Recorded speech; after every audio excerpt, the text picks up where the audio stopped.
Has our musical tuning system been altered to lead us away from a sacred relationship that aligns us with the energies of nature and the universe itself? Has all the music that we listen to been tuned to the wrong frequency, all in order to brainwash and control our collective consciousness by select few who rule the world? Does tuning your music to 432 Hz unlock cosmic energy and healing powers? Buckle up, we're going to journey through the history of musical tuning spanning over centuries. This mystery will be solved. The truth about this conspiracy is not what you expect.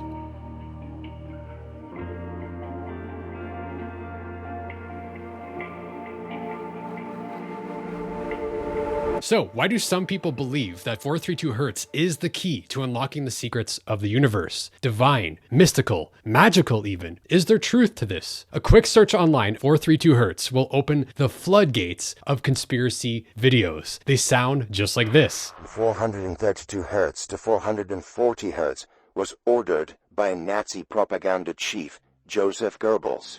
Joseph Goebbels utilized it to control people's thoughts and feelings and to make them prisoners of a specific mindset. And then you'll find like a zillion 432 Hz binaural beats and healing tracks. The other half of the search results will be debunking videos, calling it nonsense, a complete sham, or as Zappa would say, cosmic debris. I get asked these questions a lot, probably because I give off massive hippie vibes. I mean, look at my background, right? 432 theory is a huge rabbit hole, which will lead you down to the history of tuning systems, which in turn will lead to advanced mathematics, logarithmic patterns, and wild claims that we've been controlled by they.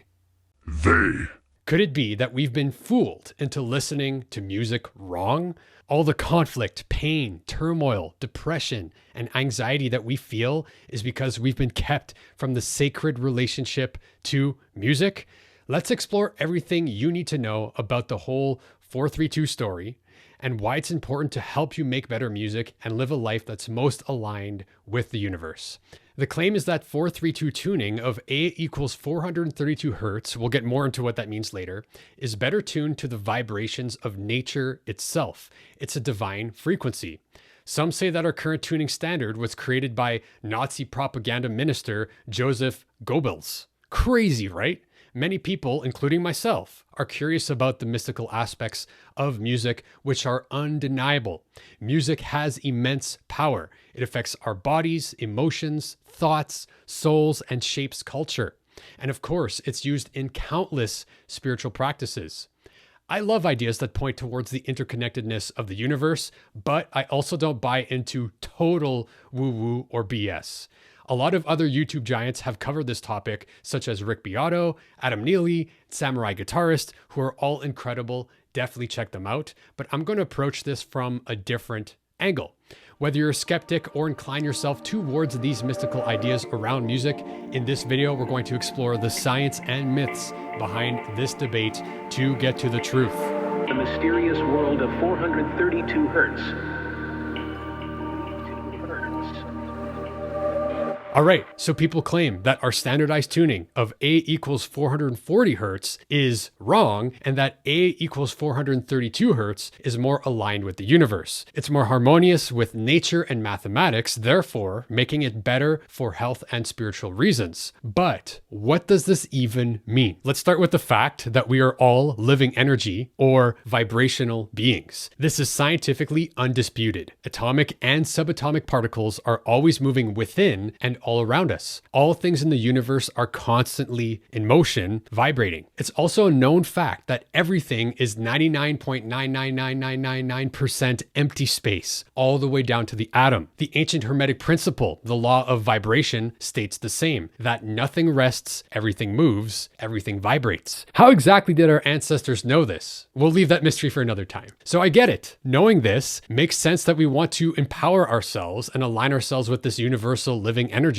I'm all for it. As artists, musicians, and producers, a lot of us aspire to know how we could connect deeper to our music and positively impact others in the process. Now, I don't know about you, but I love these ideas. But what does this all have to do with 432 Hz though? The core of this 432 Hz idea is the concept of resonance, that the vibes we emit and resonate create a ripple effect with the world around us. You've probably experienced this in your life, like when you vibe vibe with someone, you get weird vibes, or notice a place that has a particular vibe. Resonance simply means that everything likes to vibrate at a certain frequency based on its physics. If energy drives a thing, an object, at that specific frequency, the vibrations will combine with its resting state and get much, much bigger.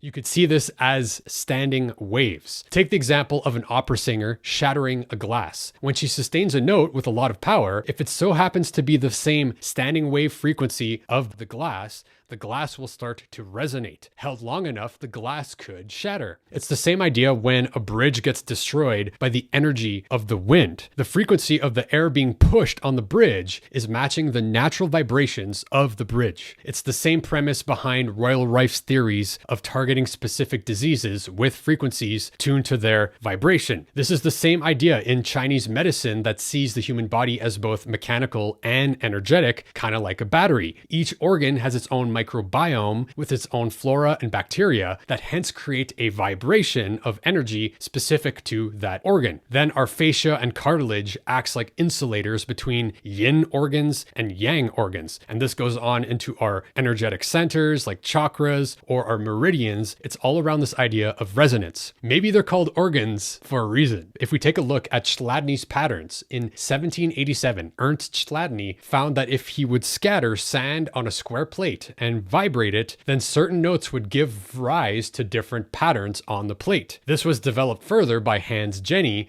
with the study called cymatics that investigate the same concept with water and other mediums. This is again the same concept with a device called the harmonograph invented by Professor Blackburn. It shows a visual representation of the mathematics of musical harmony, which we'll explore more later. These images are the result of two pendulums at right angles of each other with varying weight and string length to create specific harmonic ratios. Yet again, we see recognizable shapes appearing from simple resonances arising from the interaction of frequency. So it's clear to see there's a connection between vibration and matter, and that resonance is a real thing. And remember, everything is vibration. That means that every emotional response and thought is a frequency. Love is a frequency. Hate is a frequency. Waking consciousness as we know it is a brainwave frequency, etc. So for example, if you're in a room with a lot of tension, aggression, and conflict, you feel it. And people often say you can cut the tension in here with a knife because it's so heavy. Again, that is an idea of resonance, of frequency, of energy, right? The universe is vibrational and interconnected. The human is a powerful, resonant, vibrational being, which I believe is true. You can see yourself as a musical instrument that emits vibe with your very existence, but we also emit vibrations with the instruments we play, which is the focus of what we're talking about, which is music. So if everything in existence has a resonant frequency, is it possible that we can target some sort of universal frequency to raise our vibrations? That is where the idea of A equals 432 hertz comes in. If having deep talks like this about music, philosophy, and life, all in order for you to hit your music goals, is something that interests you, I invite you to join my school community where we have an open chat every single week where it's open, we can interact, we can get to know each other. It's a good time, and you can find it in the link below. Patterns in response to the Pythagorean interval of the 432. Pythagoras, about 2,500 years ago, is credited with the discovery that pleasing musical harmony happens when the ratios of frequencies are simple numbers. A legendary story describes him walking past a blacksmith's workshop and noticing harmonies in the ringing tones of the hammers on anvil. He figured out that it was the weight of the hammers that creates different notes. A hammer that weighed half as much as another would sound twice as high, or as we know it today, creates an octave, which is a ratio of 2 to 1. Two hammers weighing a ratio of 3 to 2 also sounded beautiful, being a fifth apart. In other words, simple ratios created appealing sounds. Although the myth is a little shaky, we can assume that he went on to run experiments and discover that most simple instruments work in the same way, no matter if they're plucked, struck, or blown into. Back in the day, people believed that numbers themselves had spiritual qualities and could help us discover the secrets of the universe, and I don't disagree with that. Just think of how much math has contributed to human existence. crazy, right? So after getting his mind blown by the connection between music and number, he drew a metaphysical conclusion that all nature consists of harmony rooted in number. This was the start of modern physics theory that nature conforms to mathematical laws. As we start to explore how these simple numbers interact, we can learn more about how they can be pleasant to the ear and, as we've seen, to the eye. There's about 11 octaves of frequencies that humans can hear. The note of each octave has a frequency twice as big as the last octave, so they grow exponentially. You can see this harmony, like a simple chord, as a sped up polyrhythm, as seen in Adam Neely's amazing loop video. If you haven't seen it, I'll link it in the description below. Mind grown. Great, so we have musical tones that sound good together. But how are musical scales, as we know them today, constructed? If you listen closely, when plucking a string, you'll hear not only the main note, the tonic, but also a multitude of other harmonics, also called overtones. These overtones are whole number multiples of the original frequency. For example, if I play a tone at 400 hertz, its octave will be 800 hertz, its perfect fifth will be 1200 hertz, etc. And that will be the natural part of the sound of that single tone. Okay, so one sound is happening. You strike the string, for example, at 400 hertz, it's going 400 times per second, and you're going to have these multiples. You're going to have the doubling of the 3 to 2, etc., that live within that one sound as overtones. But as modern music creators, we need notes to be a little bit more close together than the naturally occurring overtone series. We need several intervals to harmonize within one octave. All right, so before we dive into the details of 432 hertz versus 440 hertz, we need to set the foundation of what we're actually talking about: frequencies and tuning systems. It can get pretty intense once you start going down this rabbit hole. Just intonation, Pythagorean tuning, equal temperament. So let me give you a crash course on what you actually need to know. So let's start with frequency. Sound is the vibration of molecules that we hear, which is usually air, right? So it's the vibration of air molecules and is made up of compression and rarefaction, which is simply the up and down of a wave, right? So when a wave happens, it goes up and then it goes down and then it comes back to where it started. Hertz is the unit of one cycle of a wave per second. So 1 hertz means that a vibration does one cycle of up and down in 1 second. So 100 hertz means 100 cycles per second. 20 kilohertz means 20,000 cycles per second. It's crazy that our ears can detect super high frequencies and low frequencies like this. Next is just intonation. This is the tuning of musical intervals as whole number ratios like 2 or 4 to 3. An interval tune like this is often called a pure interval because of its whole numbers. Next, the Pythagorean comma. In what is called Pythagorean tuning, a system that uses just intonation, you sound a tone and then add a fifth with a pure ratio of 3 to 2. The issue with this is that after 12 fifths, you've gone up 7 octaves, but you'll actually overshoot the final octave and go a little sharp, creating a B sharp. All right, so let me demo to you exactly what I mean beside these cute little monkeys here. So I have this crazy device called an Ableton Push, but it's basically a musical instrument. All you need to know is that when I hit this note, that is our reference frequency. And every time I go up to this next dark pink pad, that is an octave, right? Where we are doubling the frequency. So if this was 100 hertz, this would be 200, this would be 400, 800, etc. Okay, and the way that tuning systems are built is by stacking fifths. We don't just tune all the notes one after the other. We stack fifths. So basically what a fifth looks like with this layout is here is our root note and here is our perfect fifth. Okay, and the relationship of these two notes is 3 to 2. Okay, versus these two notes is a ratio of 2 to 1, right? This is double of this. This is a ratio of 3 to 2, right? So this frequency would be 3 times higher than 2 times. Put very simply is that this note will be 1.5 times this root note, right? And then, so what happens in this Pythagorean tuning or using these pure tones, you're taking this root note and then you're going, okay, let's do a ratio of 3 to 2, 1.5. There's our next fifth. And then you continue to stack fifths. So you take this note and you get a ratio of 3 to 2 for this note, right? So on and so forth. And then we're continuing to stack more and more fifths to get all of our other tones, okay?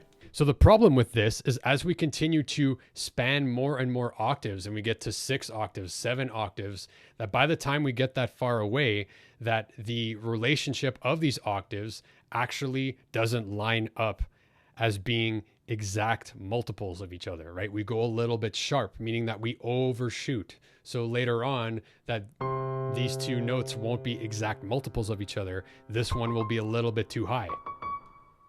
This means that stacking pure or natural harmonics doesn't actually yield a perfect circle. It creates more of a spiral. This is because 3 over 2 to the power of 12, which is 1.5 times itself 12 times, which represents our stacking of 12 fifths, is equal to about 129.75, where 2 to the power of 7, which represents 7 octaves, right? Doubling itself 7 times, is equal to 128. So this overlap is often called Pythagorean comma, and proportionally it's equal to 1.013643, or approximately a ratio of 74 to 73. If you keep spiraling, you would eventually discover that 53 perfect fifths is almost exactly equal to 31 octaves. All right, so let's do some math and get super nerdy about this. So 1.5, which is also 3 over 2, to the power of 53 equals 2,151,972,563.2, whereas 2 to the power of 31, so 2 times itself 31 times, equals 2,147,483,648. That is pretty damn close, but again, it is not exactly the same. What's interesting about this is the visual of what stacking fifths looks like if we plot them on a graph. Check out these images from the Quadrivium and look at the patterns of what stacking fifths looks like when we plot them on a graph. We also get different awesome looking patterns if we stack major thirds, which is 5 to 4, minor thirds, which is 6 to 5, fourths, which is 4 to 3, and whole tones, or major seconds, which is 9 to 8. It's weird. Like, it's really weird. You'd think that this harmonic interplay of numbers, you get a precise and coherent system, but we don't. So maybe it's this near miss or constant progression that is more beautiful than absolute perfection at the end of the day. The key here is that there's a natural order of harmony inside every pitch created by instruments. That's beautiful and points towards a naturally occurring cosmic spiral of the harmonic series where everything is interconnected in this amazing pattern where you feel one with the universe and everything is great. This is really cool because many other parts of nature and the universe have this spiral-like quality as well. Seashells, pine cones, sunflowers, galaxies, etc. But the story changes and gets more complicated once we combine multiple tones to make music. Early tunings let us play many pure harmonics, but it makes it hard to move to other keys. This made it very limiting, as the farthest you could explore were different modes, and musicians had to constantly retune their instruments, which was very impractical. But when we talk about precise control to make music that we know and love now, it's not that useful. So I don't only want to talk to you about the theory of what this is in terms of numbers, I actually want you to hear what it sounds like when we tune notes to whole ratios or using just intonation, and so you can hear it for yourself. So Ableton, which is the music making software I use, has this awesome database of various tuning systems, and they also help you make your own tuning systems. So as you can see in here, I've gone in and I've made a reference frequency, which at this point doesn't matter. We'll talk more about that later in this video. But as you can see, what I've done here is I've tuned all of the modern intervals that we know, the 12 notes, to be whole number fractions, right? So as you can see here, our perfect fifth is a ratio of 3 to 2, which is G, right? You can see here that our second is 9 to 8, our major second, so on and so forth. And you can see that all of these tunings are whole ratio numbers, okay? So what I did is I created this tuning, I exported it, and then I brought it into my software called Ableton. Now that we have that loaded here, let's go ahead and play what this scale sounds like just ascending up the major scale.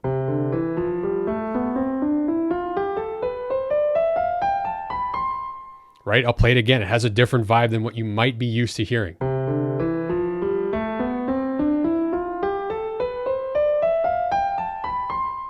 Okay, and I just want to show you what I mean by pure tones being very solid in this tuning. So when we look at the octave, 2 to 1, very strong. When we talk about perfect fifth, very strong. Perfect fourth, very strong as well, right? And same thing if we go higher octaves. That sounds great. Now, this is where things get a little different. Like, listen to this major third. Very cool, pretty strong. Let's go to the major sixth right here. Cool, right? So all these notes work harmonically together, but I want to show you the limitations of this tuning. So what we're kind of limited here is if we use C as our reference note, we're going to have this major sound.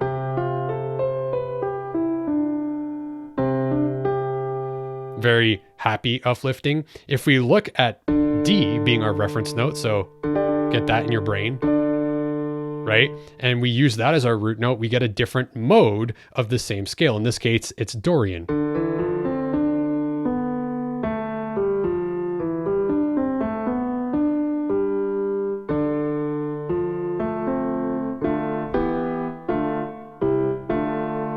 So on and so forth. We could move on and play it from the third note of the scale and have this as our root note and get the Phrygian scale.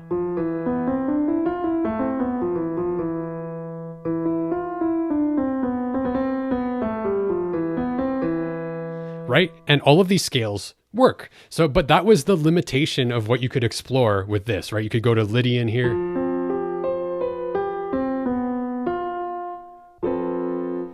Right? Maybe move to F as your root note, right? And then you do like a nice Lydian chord, right? You can explore these different modes. But if we move to another key that isn't completely built on this diatonic C major scale, in this case, let's say we go for the key of B flat and we play a major scale here.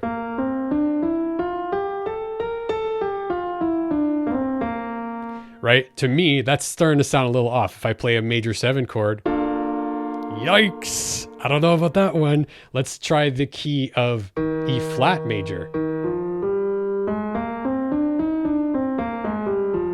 Ouch, right? There's your major third. Doesn't sound too happy to me. Right? So you could start to see that, okay, you don't have the freedom to jump around different keys with this tuning. And it also can limit you to doing more colorful voicings. Let's say we wanted to do a cool 7. That sounds beautiful, but let's say we wanted to do that over here. It gets a little crunchy.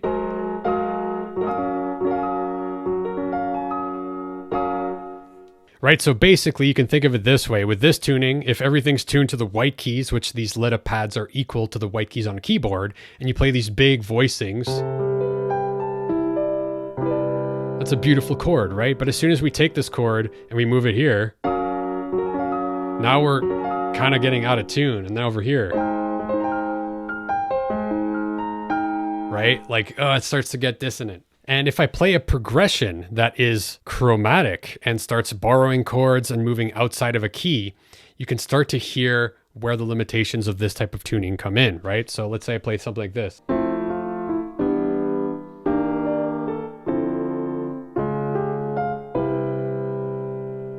So do you feel and or hear a difference in this tuning compared to what you might be used to hearing in music? Let me know in the comments down below. So with all that said, enter what is called equal temperament, or sometimes referred to 12-tet tuning, which stands for 12-tone equal temperament. In the 16th century, a new tuning was developed which revolutionized Western music, and this is the standard today. The octave, the 2-to-1 ratio, is divided into 12 fixed and equal intervals, each chromatic tone being 1.05946 times its neighbor, or 2 to the power of 1/12, about 18 to 17 ratio. In other words, take the square root of 2 12 times in a row. Compared to our pure tones, which remember use whole number ratios like 3 to 2, 5 to 4, 9 to 8, etc. Now 6 flat whole tones, 4 very flat minor thirds, or 3 sharp major thirds make up an octave. The Pythagorean comma vanishes, as do all perfect intervals except for the octave. It's a tuning system that creates the same ratio of frequency for any pair of notes. Simply put, it uses irrational frequency ratios, in other words, decimal points, but those are not pretty. Those aren't whole numbers. They're not pure. They're not perfect. Although they might not look as pretty, this allows different keys to have identical intervals and for each interval to be equal to a specific number of half steps. So for example, a minor third is 3 semitones. A major third is 4 semitones. A perfect fifth is 7 semitones, etc. It's a super smart system that allows us to change keys easily. It's slightly out of tune, yet we hear it every single day. There you go, proof. It's out of tune. It's not in relationship with the natural harmonic order of the harmonic series, and therefore it's wrong. So before you make an opinion about this tuning system being wrong compared to whole number ratios, right? Because it's not aligned with these naturally occurring harmonic series that we find in tones, listen to the same progression with 12 tone equal temperament.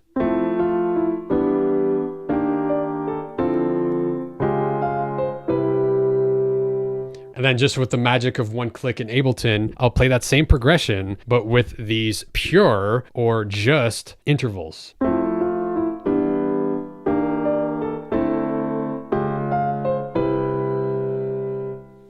As you can hear, any tuning that uses just intonation kind of sounds off when we get into smaller intervals and especially different keys. But what starting frequency are we using to tune the rest of the notes to? That one choice will dictate all of the other frequencies that we play.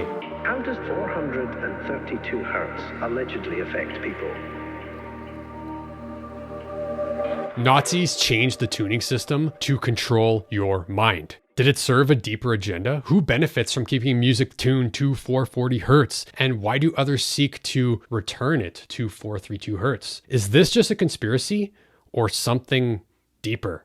Now, we're not talking about the book propaganda or putting fluoride in the drinking water. We're talking about music. I've gone down every conspiracy rabbit hole you can imagine. Central banks, fiat money, and fractional reserve banking systems, 9/11 as an inside job, pedophile priests, child trafficking, and the royal bloodlines. The list goes on. A lot of them are true. Yes, humans can totally suck, but a lot of them are built upon this simple premise. If people in power can't be trusted, then we can't believe what they say. Therefore, alternative explanations are correct. Now, I agree with the first part of that statement wholeheartedly, but either way, it does not mean that any alternative explanation is true. And that premise makes up the backbone and the foundation of most, if not all, conspiracy theories out there. Some of them are facts and absolutely true. However, others have no basis or foundation in reality. The brass tacks of what we're talking about here. We're talking about the standardization of pitch. In modern times, our equal temperament 12-tet tuning is tuned relative to the standard pitch of 440 called A equals 440. This means that one note A is tuned to 440 hertz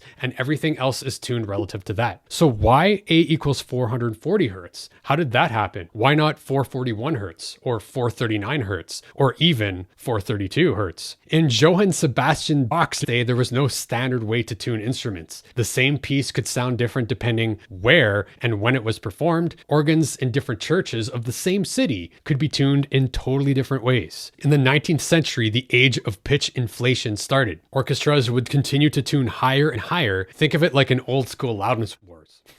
The relationship between the thickness of a string and its tension will dictate how the string sounds. Higher tension equals higher sound. Thicker string equals lower sound. Think of a double bass versus a violin. In general, strings sound better when they're tuned high to a certain point. Orchestras started to compete with each other for better sound and started to tune their instruments higher and higher. This eventually led to problems for singers who can't simply tune their vocals and have to strain when having to perform in higher registers. This led to the French government making the tuning of A equals 435 the standard in France in 1859. Then many orchestras followed this standard. But how exactly did we get to A equals 440 as an international standard though? Enter J.C. Deegan. Okay, so J.C. Deegan had wealthy connections and started an instrument manufacturing company. He invented all sorts of cool instruments throughout his career. He's a pretty rad dude. At one point, he saw an opportunity and began lobbying Europe and the US to adopt the 440 frequency as standard. So why would a musical instrument manufacturer want to establish a new standard pitch. Follow the money, as they say. For most instruments, they are designed to be played and sound best at a specific tuning. This means a ton of new instruments would have to be created and a lot of money to be made. In 1917, the American Federation of Music adopted 440. In 1922, it was the standard pitch in the US. In 1939, an international conference held in London ended with the standard of A equals 440, a compromise of several different tuning systems at the time, some which reached way over 450 hertz. This was further supported by the BBC since they required their orchestras to tune to 440 instead of 439 because 439 was hard for electronic devices to generate. In the 1940s, 440 started spreading all over the world.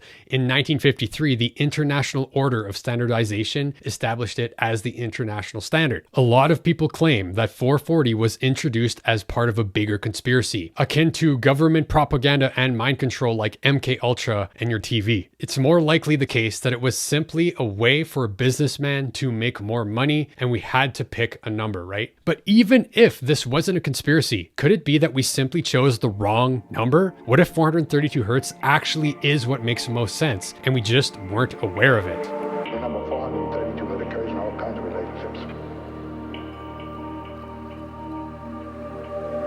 Victor Wooten, amazing human, bassist, and musician, wrote a book called The Spirit of Music, which is a fun allegorical story. It has a very interesting passage. In this section of the book, Victor is driving a newfound brother from another motherland who's hitchhiking a ride with him to Nashville. He's a priest from Africa who found Victor through a synchronicity and starts speaking in this spiritual, metaphorical talk. This fictional character compares the chord G sus to Jesus and how they're both suspended. He states how, in both cases, it is the dominant to show you the one, which is C major with no sharps or flats.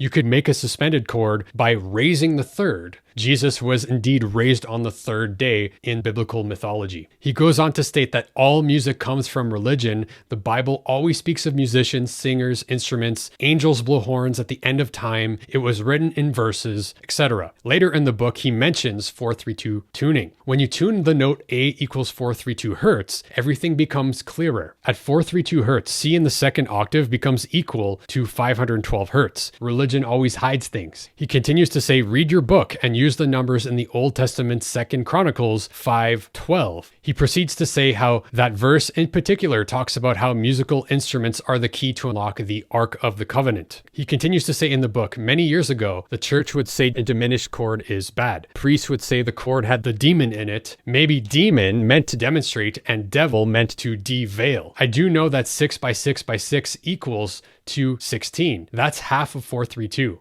Bring us right back to A.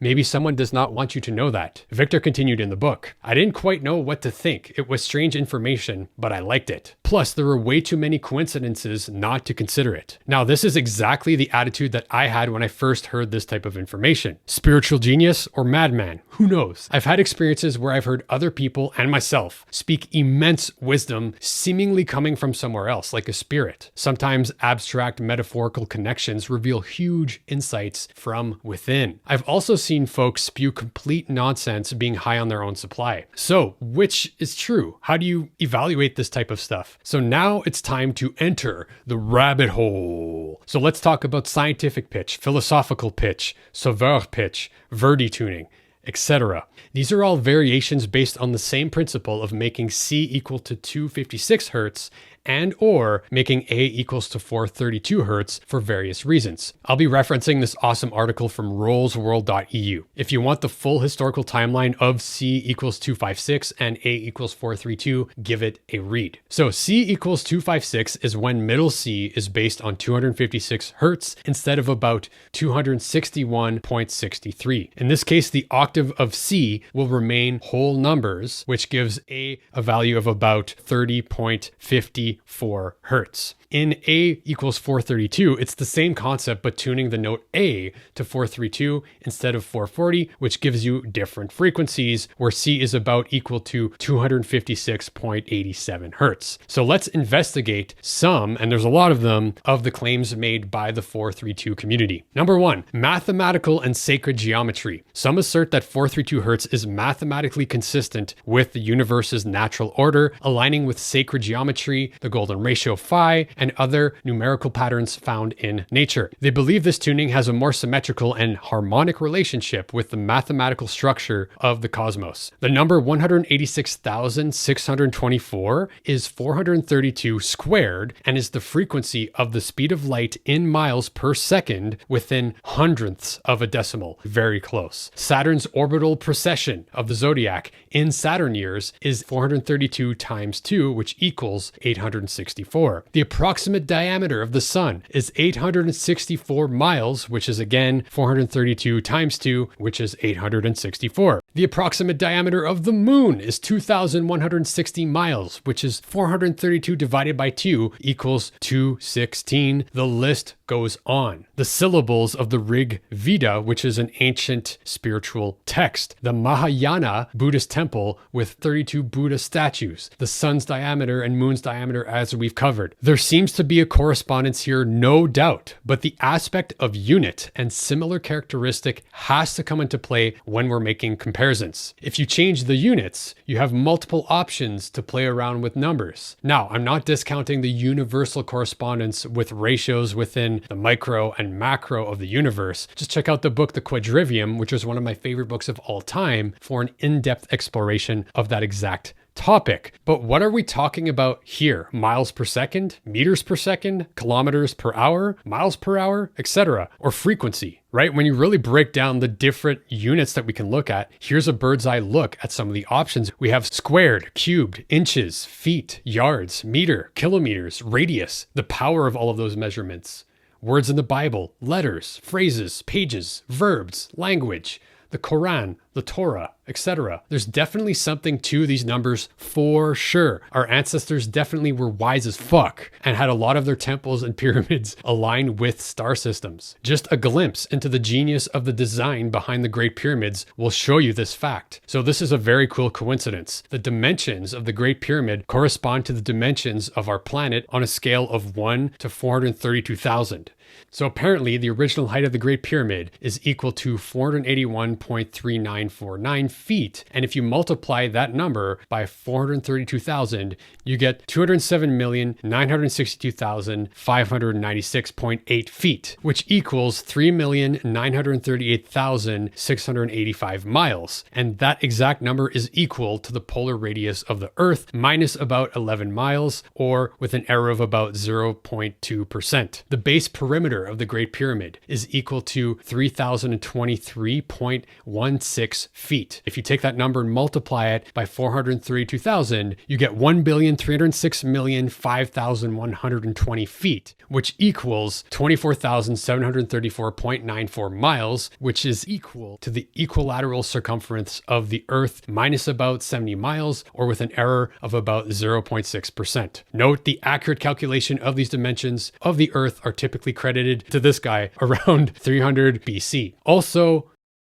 I'm kind of suspicious of this claim. You know what I mean? Like, if there's these ancient pyramids that align with all these numbers, and then somebody later is accredited with the claim of finding these measurements, I don't know. There's something to explore there. Now, I'm not going to get into the details of investigating all of these potential correspondences. Otherwise, this video would be 10 times as long. But even if this were all true, these examples don't prove anything about 432 hertz as a music frequency beyond a symbolic one. There's a big difference between 432 hertz as a frequency and tone in the context of music and 432 as a number. A symbol does not sound unless it's a symbol, but Number 2, historical and spiritual significance. Some argue that 432 Hz has historical roots, suggesting that ancient civilizations and spiritual traditions tune their instruments to this frequency because of its supposed spiritual properties. They believe that 440 Hz was adopted relatively recently and lacks historical and spiritual significance of 432 Hz. Now, there's no evidence that I found that points towards 432 Hz being a specific frequency that instruments were tuned to in the ancient past. Also, if you think about this logically, how did ancient civilizations tune in frequencies if it wasn't coined until 1930 by Hendrik Hertz, right? The practice of dividing a minute into 60 small parts apparently did not appear until the 16th century. To standardize the measurement of time, the unit was defined as a fraction of an average solar day and the average time the Earth needs to rotate around the axis relative to the sun. There might be in fact a connection there, but it seems to bring up more questions than it provides meaningful answers. In 1940, scientists discovered that the speed of the rotation of the Earth is not constant and that the second was redefined as the duration of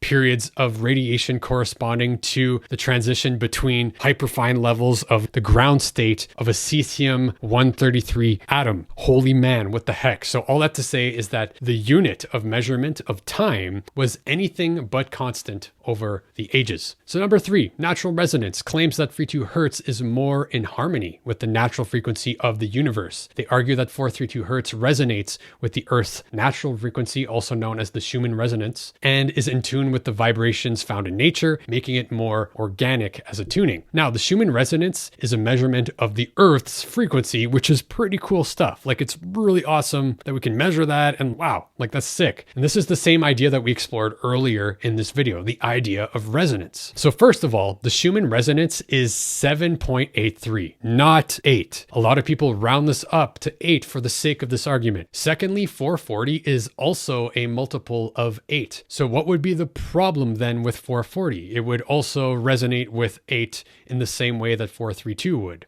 Finally, tuning one note to a frequency, assuming equal temperament, doesn't make all the other notes resonant. If you tune A to 432, for example, all the other frequencies aren't going to be whole numbers, as we've seen. If we play in a key that doesn't have the note A, then there's no 432 Hz fundamental tone at all in the music. And this would be different if maybe you only play the roots, fifths, and fourths in A equals 432 tuning, and you're playing in the key of A, you get the right vibe, but that's a stretch. And then from there, what subdivisions of an octave are more resonant with the Earth than others? Right now we divide it into 12 equal parts, but what if we divided it into 13 equal parts, or 5, or 39? Number 4, improved well-being and healing. It's often claimed that music tuned to 432 Hz has a more calming and healing effect on the listener. Supporters believe that this frequency is more soothing to the human body, leading to an increased relaxation, reduced stress, and even enhanced physical healing. So a common argument in favor of this is that the 432 Hz frequency makes water resonate more beautiful geometric patterns, right? And the first thing that I want to point out is that pretty or ugly is completely subjective and a purely human judgment, right? Although I do agree that certain things in nature feel more objectively pretty, for sure. But here's the thing with that, is that math is equal to sound, but sound does not equal music. Although these things are totally related, they are different things. Like, not all sound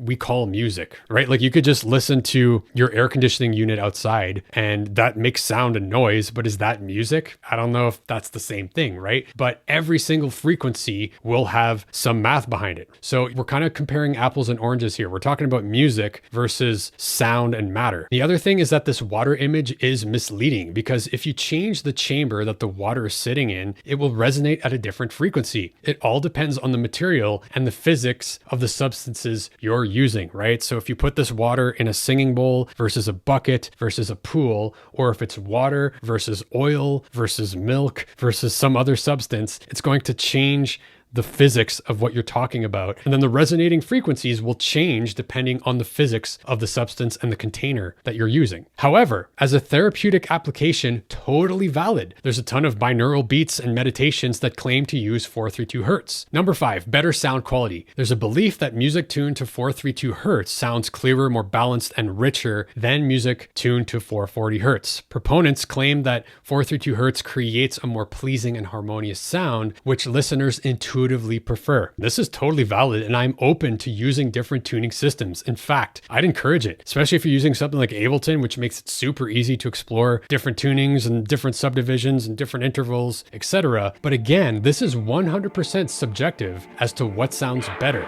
Music is the movement of sound to reach the soul. All right, so is 432 Hertz truly the key to harmony, or is its magic simply in the way we perceive it? I like to think that the more we make connections to the world, each other, and ourselves, that we get closer to a fundamental truth, a unifying principle. It's undeniable that music, with its creation and consumption, can be healing, therapeutic, and spiritual. Music is an inseparable part of being human: culture, dance, nursery rhymes, etc. My 1-year-old daughter, for example, didn't have to be taught how to react to music. It's visceral. She doesn't care what specific frequency it's tuned to. It's just the relationship of the aspects of the music that create this magical feeling and makes her want to dance. And hey, I get it. I'm into symmetry. I'm into geometry. I like order. I like the idea and the thought that there's like a presence to the universe that we can connect with that is infinite and loving. I love all of those ideas. But you might feel disappointed that the apparent perfect tones don't really work music-wise. But don't let that remove the sense of awe, wonder, and beauty that music is. For example, pi is an irrational number, right? It's got a ton of decimal points, but it's hella beautiful, right? As we've covered, a ton of sources online tried to provide evidence of why 432 Hertz is the better tuning, but most of it is speculative and rarely supported by worthy references. But let me ask you, do you need evidence? Nope. What makes musicians, producers, engineers, poets, painters, sculptors, etc. different from everyone else is that we explore our creativity to express ourselves. We share our view, emotions, and understanding with the world around us and others, which is amazingly beautiful, but at the core of it, it's 100% our subjective experience. That's the role of the artist, is you're trying to bring your subjective experience to other people so they can see themselves through your view and hopefully create meaningful connections. It's enough to say, this makes me feel something, it sounds good to my ears, it tells the story that I want to tell, as an answer to why 432 Hertz, or why for any creative decision for that matter. When you're an artist, you don't need evidence for what you do. You don't need an explanation or proof. Just create what you feel, what you're hearing, and share your creation with the world. Heck, even if the concept of 432 inspires you and makes you feel more connected with the universe, run with it. But there's no need to claim that it's better than or more important than something else, especially with no foundation in reality. So follow your heart and let the music speak for itself, just as it always has. Most of, if not all, the music that you've heard was in 440 Hertz, but I don't think that matters nearly as much as the relationship, the tones, the textures, and the meaning that you draw from music. Music has spoken to you, called you, and has been there for you regardless of what tuning you use. And to discount all of the beauty that humans have experienced through music as being wrong or not as good as it could have been is just plain ignorant, in my opinion. The number 432 can be found in a large number of things: music, sacred geometry, astronomy, philosophy, religion, etc. But numbers are nothing more than symbols, and most importantly, symbols don't make sound. And it's important to note that I don't deny the similarities, patterns, formulas, and ratios in number, music, geometry, and astronomy. That's what I think makes the universe beautiful. But almost anything in existence has patterns and can be formulated into a perspective using ratios. That's what our brains do. And not every pattern that we find can be used to make music, which is what we're talking about in this video. Sound, yes, but not all sound is music. And we're talking about music here. Music is spiritual. It's undeniable. We create it in our image and it shows us new parts of ourselves. Just have a look at any human culture. I've even heard the stories of people having spiritual experiences caused by sounds in churches back in the day, organ builders would construct their instruments with the exact dimensions of the church in mind and really calibrate their instrument so that all the reflections and resonances would kind of compile into one place to create an insane resonance. And the goal was to create a sweet spot where all the tones and reflections intersected in the building. And I could totally see how something like this could lead to an out-of-body experience or a change in consciousness. Okay, so all that to be said is just be wary of wild claims online and follow your gut. Google 432 Hertz and it will bring up tons of new age woo about chakras, DNA healing, matter manipulation, conspiracy, and other forms of phenomenal cosmic power, all without any scientific evidence to support their claims, and most importantly, without actually testing it to make music. Okay, a lot of people make these claims and spout these numbers about what the ideal tuning should be, and they don't test it and they don't try to make music with it. All right. And they make money with it. So check this out. There's this Ableton 432 preset with some nice, universal harmony, spiritual visuals. There's 432 meditation packages that you can buy. There's healing frequencies, I'm sure, that you could purchase. And I think 432 is missing the point. I promise our universe is indescribably beautiful and elegantly woven with unexpected connections, patterns, and mysteries that allow us to continue to expand and grow and learn more about reality and ourselves. So let's end this exploration with the power of placebo. I'm a firm believer that all is mind, meaning that how you see the world is how you experience it. It's actually impossible to prove that anything in reality exists outside your mind. If it sounds good and feels good to you, that's what matters. It's the relationships that are sacred, the harmony, the togetherness, the connection, where all the value is and where I believe the truth points us to. Not specific numbers, specific ideas, specific beliefs, or otherwise. It's how we make them all work together that matters. Music is a catalyst for communication and transformation. It's undeniably human, and the more we learn about music, vibration, energy, and frequency, the more we learn about ourselves. In ancient times, they had this motto, as above, so below, which shared the wisdom that everything in the universe is interconnected and the same patterns repeat endlessly at different scales. Right? This points towards the harmonic series. This points towards phi and this pattern that we see repeating in nature, right? And by understanding this, we can see the connection between the higher scale and the lower scale, which is the micro and the macro. So use your music to discover more about yourself, and you just might learn more about the universe at the same time. Then you can share it with us. There's a lot more that can be said about this topic, but my true hope is that it inspires you to create music more consciously and reminds you of the beauty and interconnectedness of our universe. If you want to make music from the lens of interconnectedness in all the chaos and disorder that we're surrounded with and continue to set path for discovery and curiosity, I invite you to go through my Finish a Track in 10-day free course. The link will be in the description below, which will walk you through this awesome experience of going inwards, finding your voice, finding your inspirations, and finishing a project in order to learn more about music, your skills, and yourself.